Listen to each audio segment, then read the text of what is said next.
नाज़रीन मोहतरम, 25वीं किस्त में आप देख चुके हैं कि खान रजनी की बहन के कातिल को किस तरह कैफरे किरदार तक पहुंचाता है और फिर रजनी को उसके घर छोड़ने जाता है। इससे आगे क्या होता है, 26वीं किस्त मुलाहिजा फरमाएं। रमा वाकई बेचैनी से उसकी मुंतजिर थी और खासी संजीदा नजर आ रही थी। खान उसे शक में मुब्तला करने का खतरा कभी मोल नहीं ले सकता था। उसने बज़ाहिर मुस्कुराते हुए खान का इस्तकबाल भी किया था, लेकिन उस मुस्कुराहट के लिए उसे खुद पर कितना जबर करना पड़ा था, उसका अंदाजा सिर्फ खान ही लगा सकता था। बाकी सब लोग तो अपने अपने बिस्तरों में जा घुसे थे। रमा का हाथ पकड़कर वो इसे बड़ी बेतकल्फी से ऊपर छत पर ले आया। उस छत पर बैठकर आपस में घंटों गुफ्तगू करते रहना दोनों का मामूल बन चुका था। मुझे मालूम है रमा, तुम क्या सोच रही हो, तुम्हारे ज़हन में क्या क्या सवालात सर उठा रहे हैं। रमा, मैंने जिंदगी में बहुत कष्ट उठाकर तुम्हें हासिल किया है और तुम्हारी मोहब्बत का जो शीश महल मैंने सजा रखा है, उसमें अगर एक बाल भी आ जाए, ये मेरे लिए नाकाबिले बर्दाश्त होगा। हाँ, बाली की टांग मैंने तोड़ी है। मैंने तुम्हें बताया था कि मार्शल आर्ट का माहिर हूँ। ये आर्ट मैंने नेपाल में एक जापानी इंस्ट्रक्टर से सीखे थे और 2 साल तक उसकी शागिर्दी इख्तियार की थी।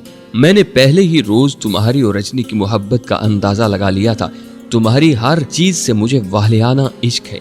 ये कदम भी मैंने सिर्फ तुम्हारी खुशनुदी के लिए उठाया है और रजनी को मैं अपनी सगी बहनों से बढ़कर समझता हूँ। शायद कुदरत ने मुझे तुम लोगों से मिलाया ही इसलिए था कि मेरी तमाम महरूमियों का अजाला हो जाए।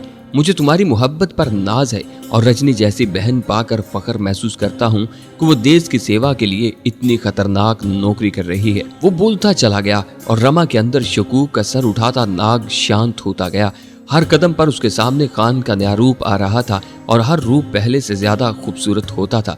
उसे अपने मुकद्दर पर रश्क आने लगा था। उस रोज पहली मर्तबा बहुत संजीदगी से उसने सोचा कि जरूर किसी पिछले जन्म में उससे कोई बहुत बड़ी नेकी सरजद हुई है, जो इस जन्म में उसे अरुण कुमार जैसा साथी नसीब हुआ है। आप मेरे तसव्वुरात से भी बढ़कर अजीम हैं। आप देवताओं की तरह महान हैं और मैं तो आपकी मामूली दासी होने के लायक नहीं हूँ कुमार जी। ये आपका एहसान है कि आपने मुझे अपने चरणों में जगह दी। रमा एहसास तो शुक्र से दब गई थी। रमा, इंसान क्या है ये तुम अभी नहीं सोच सकती। मुझे देवता बनाकर खुद से दूर मत करो। मैं अगर देवता भी होता तो तुम्हारी मोहब्बत पाने के लिए इंसान का रूप धार कर जमीन पर चला आता।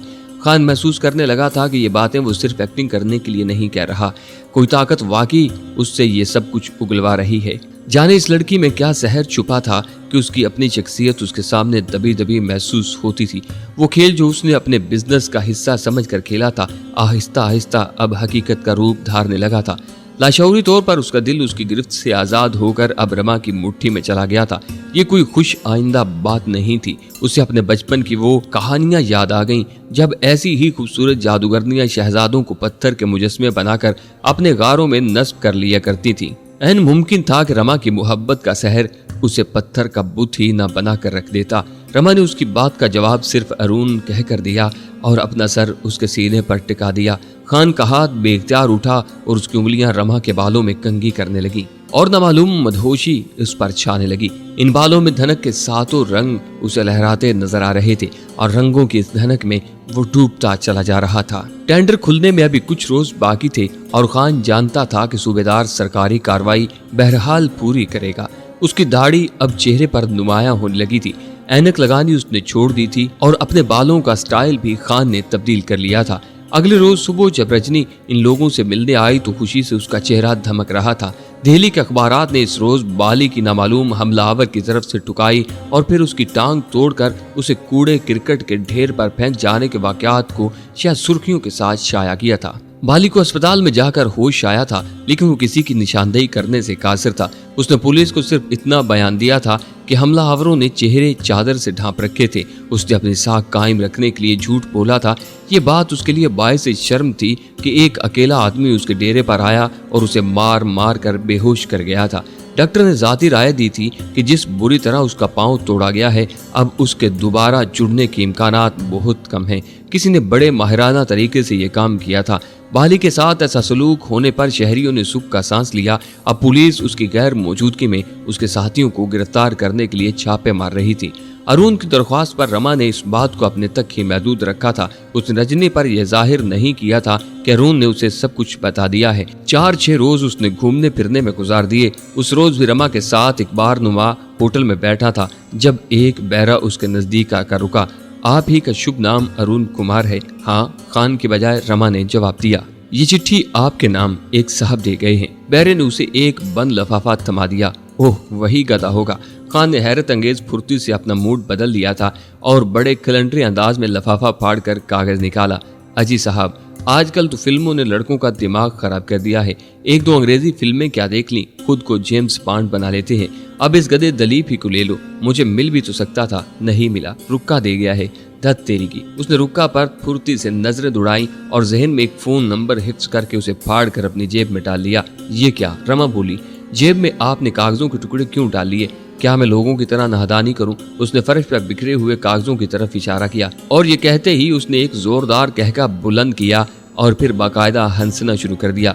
क्या बात है, क्या हुआ? रमा ने हैरानगी से पूछा। जल गया साला, मालूम है क्या लिखा है? क्या? रमा की हैरानगी अभी तक खत्म नहीं हुई थी। लिखता है, मैं कबाब में हड्डी नहीं बनना चाहता, इसलिए तुम्हें मिले बगैर जा रहा हूँ। इतना कहकर उसने फिर बाकायदा हंसना शुरू कर दिया। इस मर्तबा वो अकेला नहीं हंसा था, रमा ने भी उसका मुकम्मल साथ दिया था। खान ने कमाल होशियारी से मामला गोल कर दिया था और असल बात की उसे हवा तक नहीं लगने दी थी। असल में यह खत उसे मकामी सिपाही मास्टर की तरफ से लिखा गया था, जिसमें उसके लिए अपने मुल्क से किसी खसूसी पैगाम की खबर की गई थी जो उसने मतलूबा नंबर डायल करके हासिल करना था। खान को अब बेचैनी सी महसूस होने लगी थी। वो जल्द अज जल्द यह अहकामात हासिल करना चाहता था। उसे तो एक पल भी फारिग रहना गवारा नहीं था। थोड़ी देर बाद वो लोग उठकर घर जा रहे थे।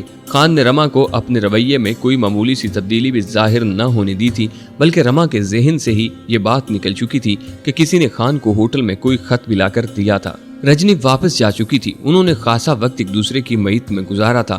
बाली की टांग टूटने के बाद से अब रजनी खासी नॉर्मल हो गई थी।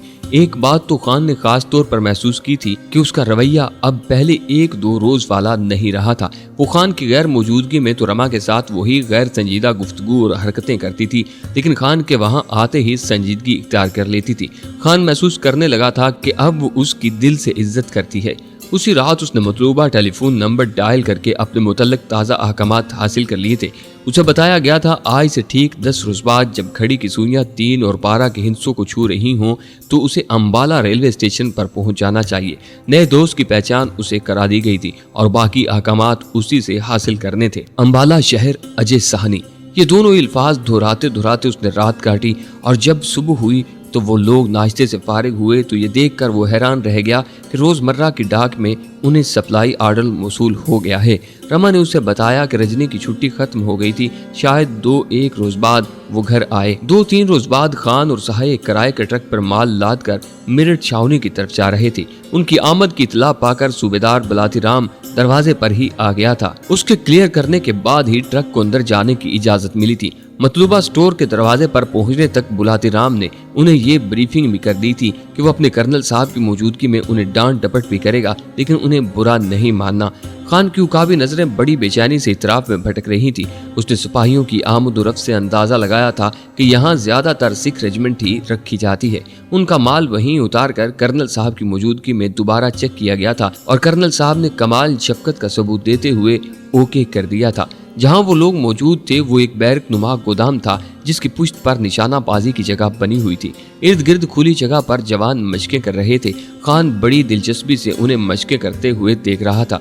उसके देखते ही देखते एक बड़ी सी बैरक के पीछे से एक दस्ता नमूदार हुआ जिसे देखकर खान चौंके बगैर न रह सका। वो इन लोगों को पहचान गया था, लेकिन तस्दीक भी जरूरी थी। सूबेदार जी, बिलाखिर इसे मौका मिल ही गया। हमने तो सुना था कि फौजी लोग डिसिप्लिन के बड़े पक्के होते हैं, लेकिन कमाल है ये लोग तो धोती के साथ ही मशकें कर रहे हैं। उसने सामने बंदूकें हाथ में पकड़कर उछलते कूदते हुए नौजवानों की तरफ इशारा किया। अरे ये लोग बाकायदा फौजी नहीं है, बलाती राम ने मुस्कुराते हुए कहा। तो कौन है ये? खान के बजाय सहाय ने पूछा। तुम तो अपने लोग हो, किसी को बताना नहीं, ये राज की बातें होती हैं। बुलाती राम ने इनकी तरफ झुकते हुए कहा। ये मुक्ति बहानी है। मुक्ति बहानी क्या? खान ने सब कुछ जानते हुए भी पूछ लिया। इधर ढाका से जो लोग भाग कर आते हैं हम उन्हें ट्रेनिंग देकर पूर्व पाकिस्तान वापस भेज रहे हैं, बुलाती राम ने समझाया। ये सब लोग उधर ही के हैं। सहाय भी गुफ्तगू में खासी दिलचस्पी ले रहा था। ارے نہیں یار، اب تمہیں ساری باتیں کیسے بتا دوں؟ بلاتی رام نے مونچھوں کو تاؤ دیتے ہوئے اپنی معلومات کا رعب جھاڑا۔ ان میں بمشکل 5-7 ادھر کے ہیں، اور یہ باقی 15-20 کون ہیں؟ خان نے پوچھا۔ وہ تو کلکتہ کے ہیں، اور دراصل یہی لوگ تو ادھر جا کر اصلی کام کریں گے، جو خود کو مظلوم بنگالی بتا کر لوگوں کو حکومت کے خلاف بغاوت پر اکسائیں گے، انہیں ٹریننگ دیں گے، اور سب سے بڑھ کر یہ کہ وہاں جا کر توڑ پھوڑ کی کارروائیاں کریں گے۔ ابھی یہ کام تھوڑے پیمانے پر ہو رہا ہے، جیسے جیسے حالات ہمارے حق میں ہوتے جائیں گے ہمارا کام آسان ہوتا چلا جائے گا۔ بس یار، اتنا ہی کافی ہے، ہر بات سویلین کو نہیں جاننی چاہیے۔ بلاتی رام بڑی مکاری سے مسکرانے لگا۔ خان نے مزید کچھ پوچھنا مناسب نہ سمجھا، اس کے کلیجے میں ایک آگ سی لگ گئی تھی۔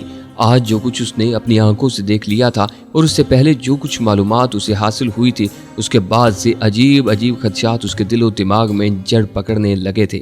دشمن بڑی مکاری سے آہستہ آہستہ اپنی گرفت حالات پر مضبوط کر رہا تھا۔ سرحدوں پر شرنارتھیوں کے کیمپ گاڑ دیے گئے تھے۔ ان کیمپوں میں نام نہاد شرنارتھیوں کی عالمی امداد سے حاصل کردہ خوراک کا صرف 1/3 حصہ دیا جاتا تھا، بقیہ سب کچھ بھارت سرکار خود ہضم کر جاتی تھی، اور شرنارتھیوں کا پیٹ زہر آلود پراپوگنڈے سے بھر دیا جاتا تھا۔ یہ پراپوگنڈا اس حکمت عملی سے کیا جا رہا تھا کہ بھولے بھالے بنگالی جان بھی نہ سکے، اور بڑی سادہ لوہی سے اپنے دل دشمن کی مٹھی میں دیتے چلے گئے تھے۔ حالات ایسے نہیں تھے کہ وہ بلاتی رام کو مزید کریدنا شروع کر دیتا۔ اس نے خاموش رہنا ہی مناسب سمجھا تھا، مگر بلاتی رام نے پھر اس ایشو پر بولنا شروع کر دیا تھا۔ وہ اپنی معلومات کا روپ گانٹنے کے چکر میں راز اگلتا چلا گیا، اور خان کے ذہن میں وہ سب کچھ نقش ہوتا رہا۔ بلاتی رام مظلوم بنگالیوں کو بے تحاشا گالیاں دے رہا تھا، وہ ان کا ذکر بہت حقارت سے کرتا تھا۔ بھارتی فوج کا ایک عام صوبیدار ہوتے ہوئے بھی اس کی شدید خواہش تھی کہ اکھنڈ بھارت کا خواب پورا ہو جائے۔ وہ راج کماری سے خیبر کی چوٹیوں تک کو اپنے باپ کی وراثت سمجھتا تھا۔ اس نے جو 7-8 جماعتیں پڑھی تھی، ان کے دوران تاریخ کے ٹیچر نے اس کے کانوں میں یہ زہر ڈال دیا تھا کہ مونجو داڑو اور ٹیکسلا کی مدفون تہذیبیں اس کے آباء و اجداد کی وراثت ہیں، اور اب اس کے دل میں بہت سی خواہشیں جاگزی ہو گئی تھیں کہ وہ ان سب علاقوں کو جیسے بھی ممکن ہو بھارت ماتا کے تصور میں لے آئے، اور یہی عزم لے کر وہ فوج میں گیا تھا۔ لیکن 65 کی جنگ میں اس نے اپنی فوج کی جو درگت پاکستانیوں کے ہاتھوں بنتے دیکھی تھی، اس کے بعد سے اس کو یقین بھی ہو چلا تھا کہ لڑ کر وہ اپنا خواب کبھی پورا نہیں کر سکتے تھے۔ صوبیدار بلاتی رام پرلے درجے کا بے ایمان تھا۔ اس کے توسط سپلائی کی کمیشن اس کے افسران کے گھروں میں پہنچتی تھی۔ وہ بلا کا شراب نوش بھی تھا، اور کوئی ایسی اخلاقی برائی نہیں تھی جس کا وہ شاہکار نہ رہا ہو، لیکن وہ اندر سے مکمل ہندو تھا۔ روزانہ نہیں تو ہفتہ بھر میں ایک مرتبہ ہی صحیح وہ مندر میں ضرور جاتا تھا۔ اس کے جذبات میں مسلمانوں کے متعلق وہی تھے جو ایک ایماندار ہندو کے ہونے چاہیے۔ وہ بھی اس دیوانگی کا شکار تھا جس کے شکار اس کے باقی بھائی بند تھے۔ ان کا ایک ہی خواب تھا، پاکستان کو صفحہ ہستی سے مٹا دینے کا گھنونا، مکروہ اور بھیانک خواب۔ دوپہر کا کھانا دونوں نے بلاتی رام کے ساتھ اس کے میس میں ہی کھایا تھا۔ اس روز واقعی اس نے کھانا زہر مار کیا تھا، حالانکہ اس کا دل کھانے کی طرف دیکھنے کو بھی نہیں چاہتا تھا، لیکن یہ اس کے فرائض میں شامل تھا کہ اپنے جذبات کو اپنے اندر ہی مار دیا کرے۔ اسے لاشعوری طور پر بھی ایسی کوئی حرکت نہیں کرنی چاہیے تھی جو اس کی شخصیت کو مشتبہ کرے۔ یہی وجہ ہے کہ اس نے بادل نخواستہ ہی صحیح بلاتی رام کی ہاں میں ہاں بڑے جوش و خروش سے ملائی تھی۔ بلاتی رام کے ساتھ کیے گئے معاہدے میں یہ بات بھی شامل تھی کہ وہ بل کی ادائیگی جلد از جلد کروائے گا، کیونکہ اپنی کمیشن کا بقیہ بھی اسے اسی صورت میں ملنا تھا۔ سپہر تک وہ بلاتی رام کے ساتھ رہے، پھر دہلی روانہ ہو گئے۔ میرٹھ سے دہلی تک خان سوچوں کے تانے بانے الجھاتا سلجھاتا رہا۔ ہر آنے والا لمحہ اس کے لیے کوئی نہ کوئی بڑی خبر لے کر آ رہا تھا۔ آخر وہ ان منصوبہ بندیوں اور تیاریوں کی اطلاعات بر وقت اپنے ملک کو تو دے رہا ہے، یقیناً وہ لوگ دشمن کی حکمت عملی جان کر اس کے تدراک کے لیے عملی اقدامات کر رہے ہوں گے۔